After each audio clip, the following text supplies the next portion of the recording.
The day my parents looked a sobbing 8-year-old girl in the eye and told her she was too much to handle, I made a decision.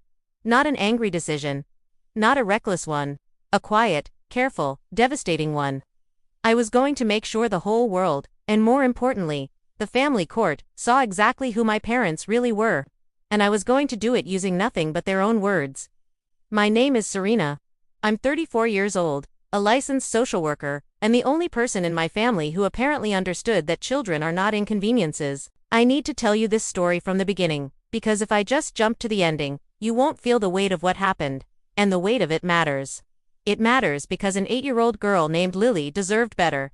She deserved so much better. I grew up in a medium-sized house in a small Ohio town. My parents, Ronald and Patricia, were the kind of couple that looked picture-perfect from the outside. Dad worked in insurance. Mom ran a tight, organized household with color-coded chore charts and a standing Sunday roast. They went to church every week. They smiled at neighbors. They posted family photos on Facebook with captions like "blessed beyond measure."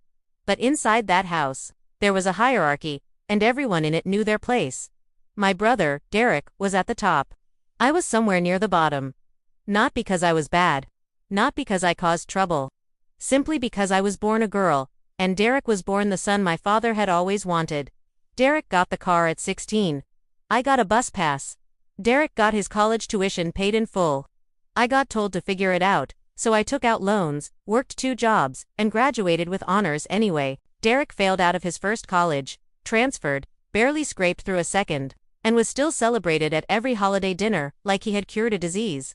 I remember one Thanksgiving when I mentioned I had been promoted at my job, a real promotion, with a salary increase and a team reporting to me, and my mother said, "That's nice, honey," and then immediately turned to Derek to ask how his little business idea was going.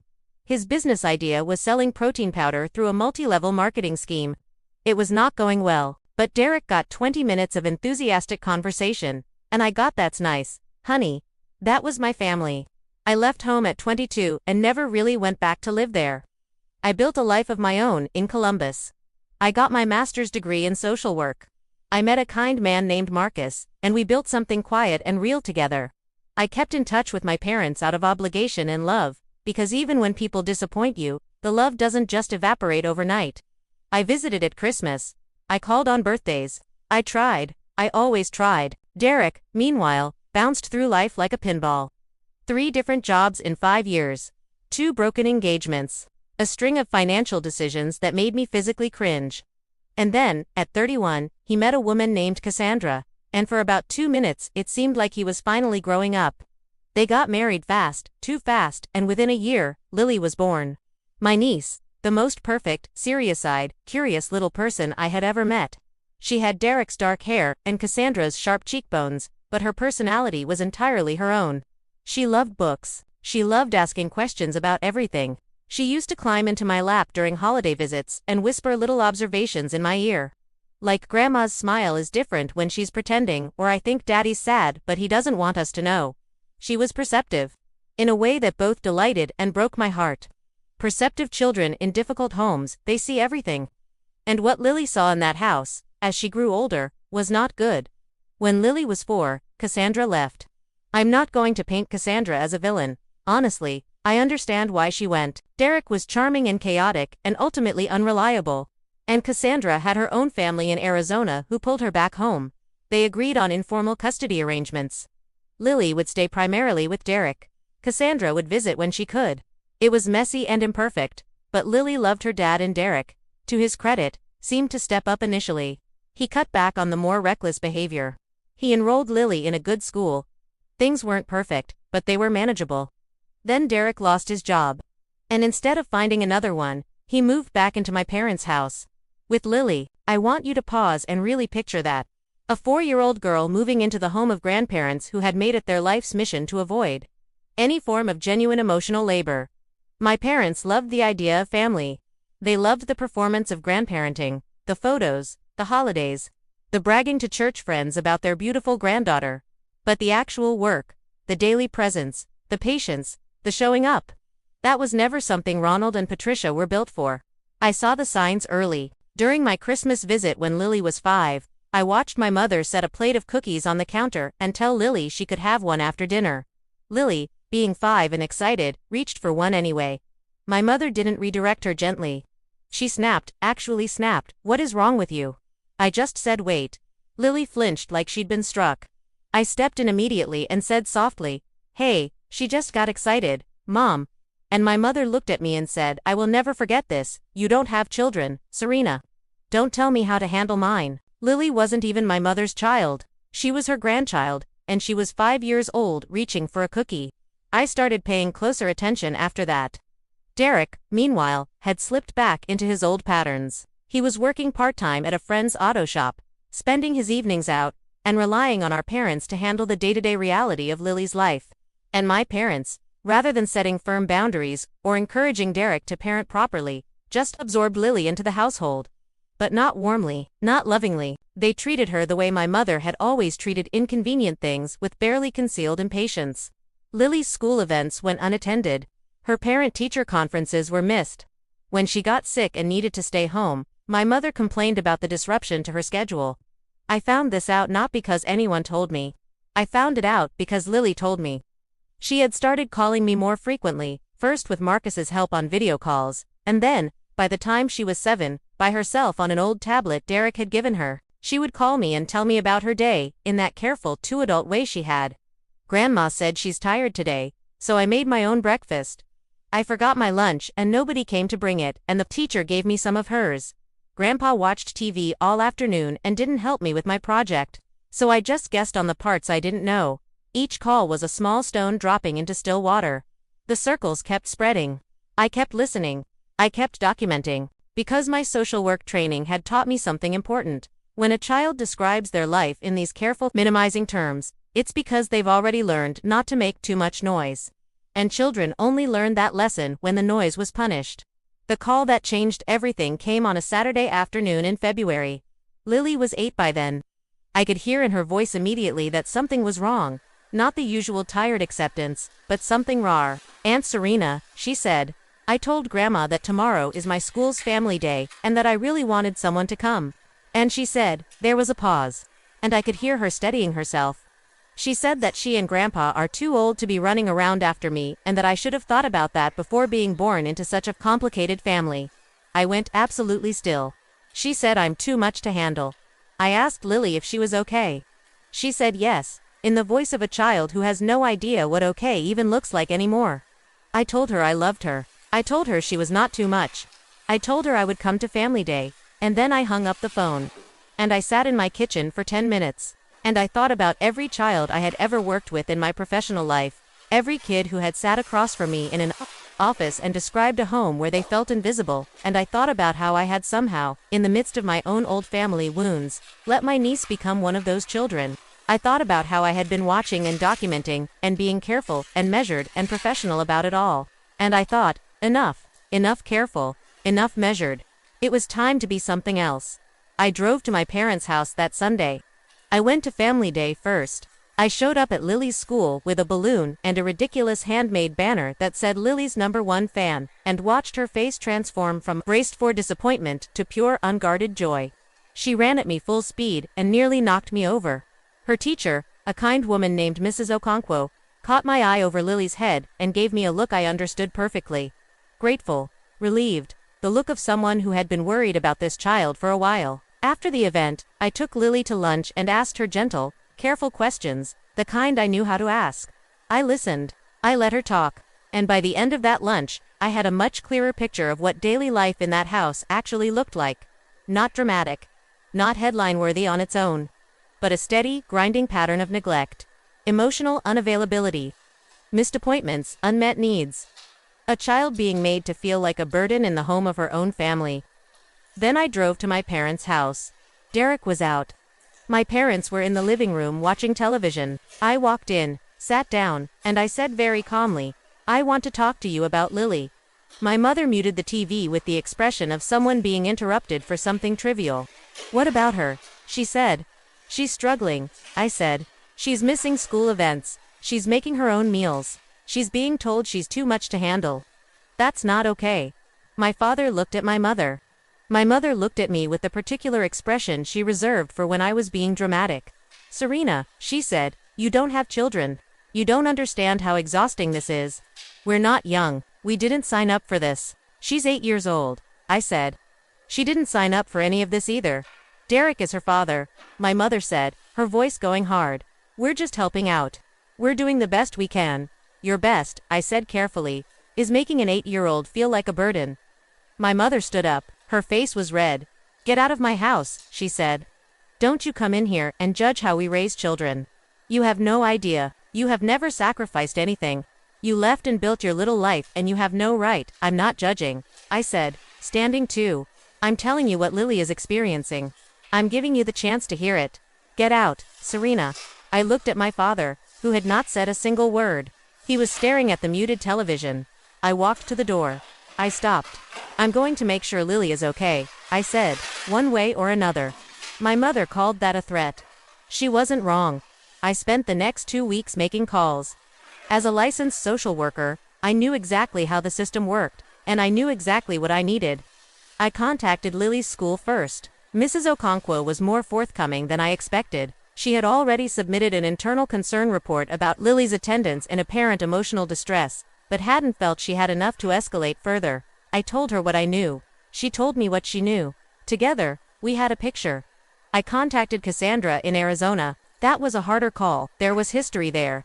And wariness, but when I told her what was happening, I heard something shift in her voice. She had always loved Lily. She had always felt guilty about the distance. The geography had made things complicated, but complicated is not the same as not caring. What do we do? She asked me. You get a family law attorney, I said. I'll help you build the case. She went quiet for a moment. Will this work? I don't know, I told her honestly. But doing nothing definitely won't. What happened over the next 3 months was methodical and quiet and necessary. I'm a social worker. I know how to document. I know what courts look for. I know the difference between a dramatic accusation and a paper trail. So I built a paper trail. I had been keeping notes in a private journal app since Lily's calls started, dates, times, exact quotes, everything she'd told me. I organized those notes into a formal chronological document. I reached out to every professional who had interacted with Lily in the past 2 years, her pediatrician, her school counselor, Mrs. Okonkwo, the after-school program director who had noticed Lily often waited over an hour for pickup. Many of them had concerns they had noted internally but hadn't escalated. All of them were willing to provide statements. I contacted Derek. This was perhaps the hardest conversation. My brother and I had never been close. The golden child and the overlooked daughter don't exactly bond easily, but he was still Lily's father, and I needed to understand where he stood.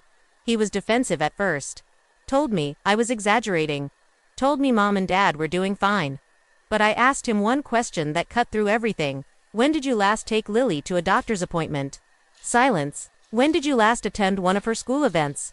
More silence. Derek, I said, I'm not trying to attack you. I'm trying to help your daughter. But you have to actually want to help her too. He was quiet for a long time. And then he said, things have gotten complicated. I said, they don't have to stay that way. He didn't commit to anything that day. But he didn't hang up either, and a week later, he called me back. Derek had done some thinking. He had looked up some things about child development and neglect.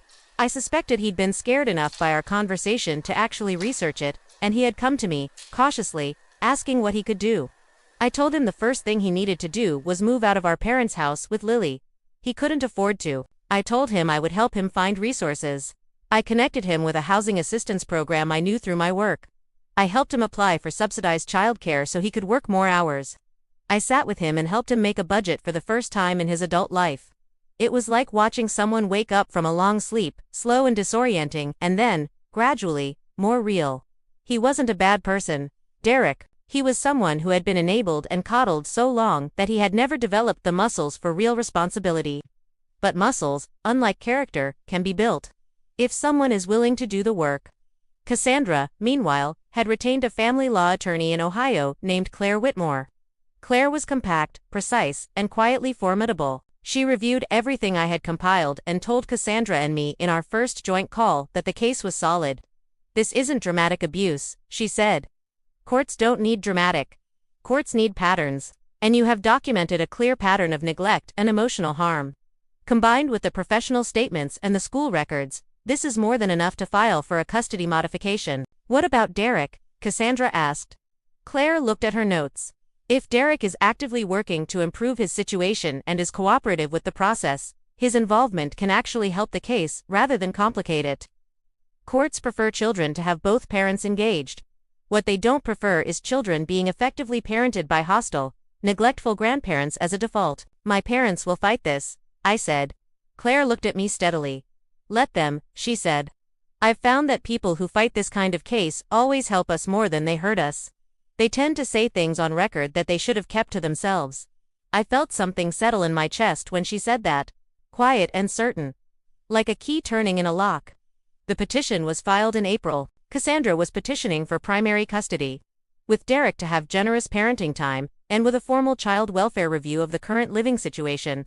My parents received the notification on a Thursday. I know this because Derek told me.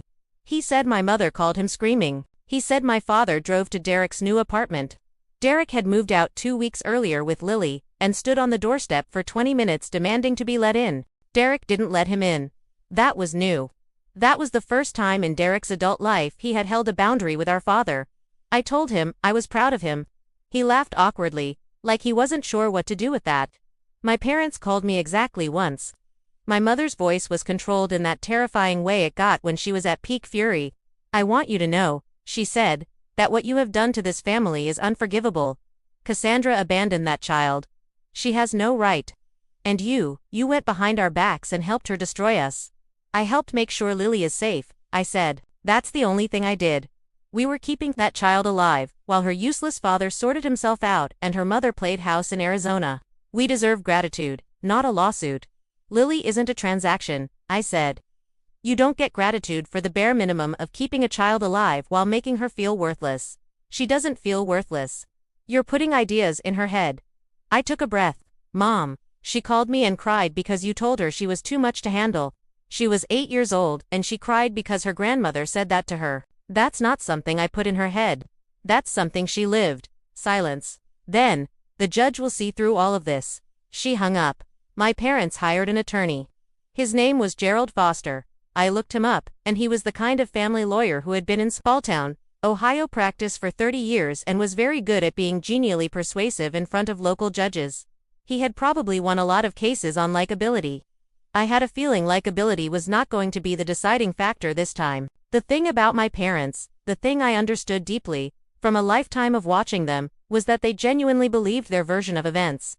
They were not cynical liars. They were something more dangerous. People who had convinced themselves that what they wanted to believe was the truth. They believed they had been heroic. They believed they had sacrificed enormously for Lily. They believed that any criticism of their behavior was an attack born of ingratitude, and that belief made them confident. Too confident, because confident people do not carefully review what they are about to say before they say it. Confident people say what they believe, clearly and on record.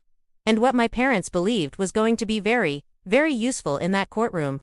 The custody hearing was scheduled for June. In the weeks leading up to it, my parents submitted written statements to the court. Claire called me the afternoon she received them.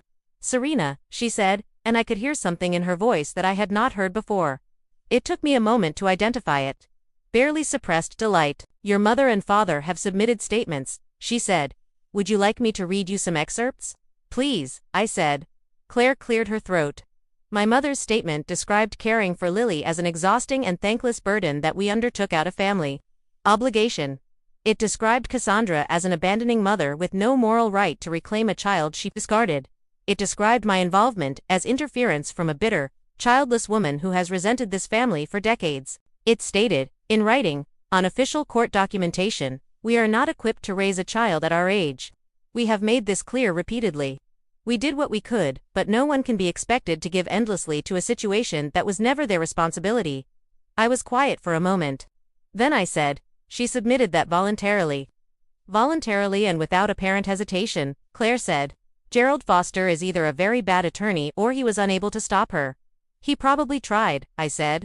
My mother doesn't take instruction well. The judge is going to read that statement, Claire said, and they are going to see a grandmother who, under oath and by her own hand, described her grandchild as a burden she was not equipped to handle.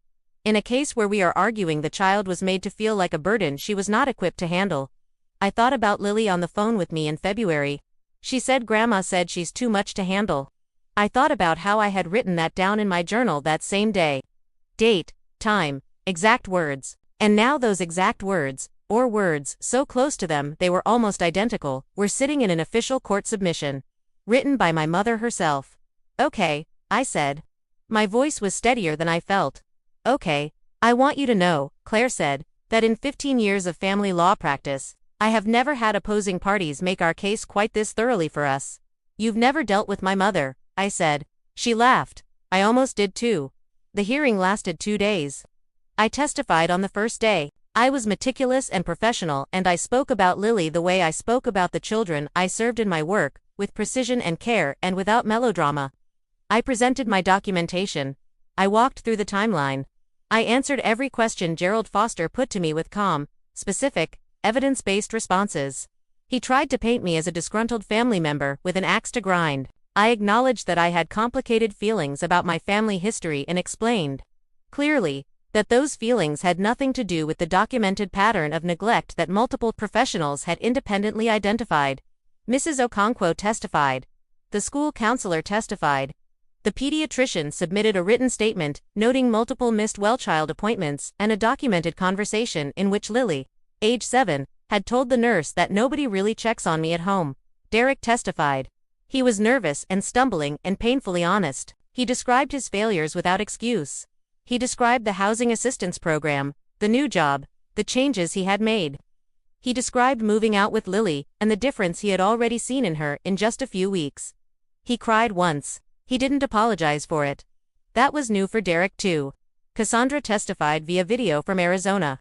She was composed and direct, and she talked about Lily with a specific, detailed love that no one could fake. She knew Lily's favorite books, her fears, her habits, the way she liked her sandwiches cut. She talked about the guilt she had carried and the distance she had let become too permanent. She talked about what she was prepared to offer now. Then my parents testified. I want to be careful here, because I am trying to tell this story honestly.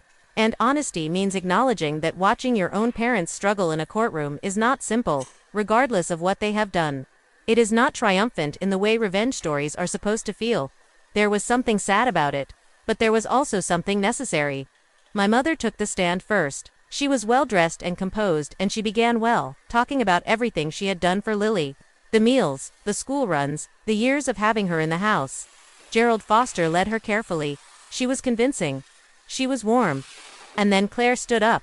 Claire asked my mother, gently, if she had submitted a written statement to the court. My mother said yes. Claire asked if the statement was accurate and truthful. My mother said of course. Claire picked up the document.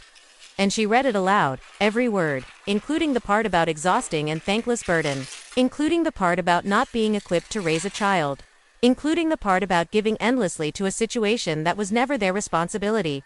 She read it in the same quiet, precise tone she used for everything. She didn't editorialize. She didn't pause dramatically. She just read it. And when she was done, she looked up at my mother and said, "These are your words." My mother's composure, which had been so careful and so practiced, developed a crack that was taken out of context. She said, "I see no context provided in your statement," Claire said pleasantly. "Would you like to provide it now?" My mother tried. She explained that she had meant it as a reflection of the difficulty of the situation, not a reflection of how she felt about Lily. Claire asked her, if that was the case, whether she had ever told Lily directly that she was not a burden. My mother said, "Of course, implicitly." Claire repeated, just the word. Just letting it sit there. My mother looked at the judge. The judge was writing something down. My father's testimony was quieter and in some ways worse, because my father, unlike my mother, showed no real awareness of what he was facing. He described their care of Lily as adequate. Just that word, adequate. He said he thought children were resilient. He said he didn't see what all the fuss was about. He said that in his generation, children weren't coddled and they turned out fine. Claire asked him if he believed an 8-year-old making her own breakfast regularly was appropriate. He said, "Kids need to learn independence." She asked if he believed missing a child's school events because of scheduling inconvenience was appropriate. He said, "I don't think every little thing needs a parent present." She asked carefully, without inflection, if he could tell the court what Lily's favorite subject in school was. He paused. "I believe." She likes reading, he said. She likes science, Claire said. Her teacher noted it repeatedly. She wants to be an astronaut. Did you know that? My father said nothing. Did you know? Claire continued. That she cried on the phone to her aunt after being told she was too much to handle, and that she repeated those exact words, too much to handle, which also appear in your wife's written submission to this court. The silence in that room was something I will never forget. Not dramatic silence. Not theatrical silence. Just the particular quiet of things that cannot be unsaid. My father looked smaller than I had ever seen him. He looked, for just a moment, like a man who was beginning to understand the gap between the person he believed he was and the person the evidence described. I did not feel satisfaction exactly. I felt something more complicated. Something like grief for what should have been, and relief that it was finally, irreversibly seen. The judge's ruling came 11 days later. Primary custody was awarded to Cassandra, with a structured transition period to minimize disruption to Lily's schooling. Derek was given regular, generous parenting time, contingent on continued demonstration of the improved circumstances he had presented. The court noted, in its written decision, that the documentation presented showed a pattern of emotional neglect and inadequate supervision inconsistent with the best interests of the child, and that the grandparents' own statements to the court demonstrated a fundamental misunderstanding of a grandchild's emotional needs and confirmed rather than contradicted the concerns raised by petitioner. It was, as legal language goes, precise and damning. My mother called me the day the ruling came through. She did not scream this time. She cried. And I want to be honest. It was hard to hear, because underneath everything, underneath the neglect and the dismissal and the decades of being the less important child, she was still my mother. And hearing a parent cry is never simple, but she didn't apologize for what she had done to Lily. She cried about the ruling. She cried about what people would think. She cried about how unfair it was, and I realized, listening to her, that she still didn't quite understand. She might never fully understand. And I had to make peace with that, not for her sake, for mine. Lily moved to Arizona with Cassandra in August. I drove her to the airport. She had a rolling suitcase covered in star stickers. She was deep in her astronomy phase by then, and she was clutching a book about space that I had given her. She looked terrified and excited in equal measure. At the gate, she turned to me and wrapped her arms around my middle, and she said into my shirt, "Are you going to come visit?" "As many times as you'll have me," I said. "Okay," she said. She pulled back and looked at me with those serious eyes. "Aunt Serena," she said, "I know you did stuff to make this happen. I know it wasn't easy." I looked at this 8-year-old girl, who noticed everything, and I thought about how completely extraordinary she was. "You didn't have to do anything," I told her. "You were always worth fighting for. Some of us just needed to get better at fighting." She nodded like she was filing that away for later. Then she picked up her suitcase and walked through the gate, and I stood there until I couldn't see her anymore. Derek calls me more now than he ever did growing up. It's strange and a little awkward and slowly becoming something real. He is not a perfect father. He is a better one. He drove to Arizona for Lily's 9th birthday, a real road trip, just him and a playlist she built and a cooler full of snacks she requested. He sent me a photo of the two of them at the Grand Canyon. Lily was pointing at something on the horizon with the expression of someone who has just understood something important about the size of the world. I put it on my fridge. My parents and I exist in a careful, distant truce. There are no more Sunday calls. There are no more Christmas visits that leave me hollow. My mother, to her partial credit, has made 2 attempts to reach out to Lily cards. A gift, and Lily, with Cassandra's guidance, has responded politely. Whether that becomes something real over time is up to them. Not me. Not anyone but them. My father has said nothing to me directly since the trial. He sent a text on my birthday that said, "Hope you're well." I texted back, "Thank you." It is not reconciliation. It is not forgiveness, exactly. It is the acknowledgement that we are related, and that life continues, and that some things cannot be undone but can, perhaps, be slowly metabolized into something livable. I think about what this whole experience taught me, not as a social worker, but as a person. I think about how long I spent in my own family, telling myself that the way I was treated was just how things were. How long I spent minimizing, making myself smaller so there would be less of me to be disappointed by. I think about how Lily learned the same minimizing, that careful way of describing her life that hurt me every time I heard it. And I think about how the most important thing I ever did was refuse to let her stay in that. Not because I needed revenge on my parents. Not because I wanted to win. But because she was 8 years old and she believed she was too much to handle. And no child should ever believe that about themselves. If there's someone out there watching this who has a child in their life, a niece, a nephew, a neighbor's kid, a student who describes themselves in that same careful, minimizing way, please listen to them. Document what you hear. Ask the right questions. Take it seriously before it becomes a crisis.